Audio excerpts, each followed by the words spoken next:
ఓం నమో వెంకటేశాయ.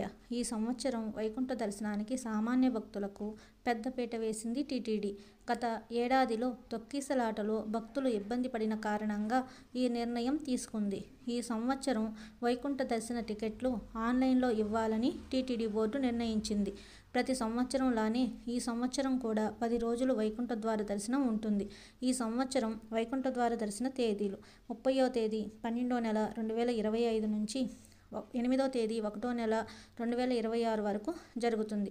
మొదటి 3 రోజులు డిసెంబర్ 30, 31, జనవరి 1వ తేదీ. ఈ 3 రోజులకు గాను ఎలక్ట్రానిక్ డిప్ ద్వారా దర్శన టికెట్లు ఇవ్వబడతాయి. ఈ ఎలక్ట్రానిక్ డిప్లో రిజిస్ట్రేషన్ చేసుకోవాలనుకున్న వారు నవంబర్ 27వ తేదీ నుంచి డిసెంబర్ 1వ తేదీ వరకు రిజిస్ట్రేషన్ ఆన్లైన్లో చేసుకోవచ్చు. ఈ 3 రోజులు టికెట్లు లక్కీ డిప్ ద్వారా ఇవ్వబడతాయి.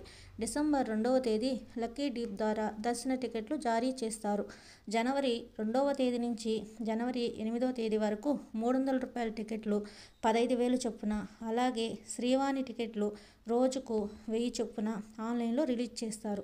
ఇక మన తిరుపతిలో ఎవరైతే ఉన్నారో వాళ్ళ కోసం రోజుకి 5,000 టికెట్లు ఇవ్వబోతున్నారు. అవి ఏ తేదీన ఇస్తారో ఇంకా ప్రకటించలేదు. ప్రకటించగానే మీకు తెలియజేస్తాను.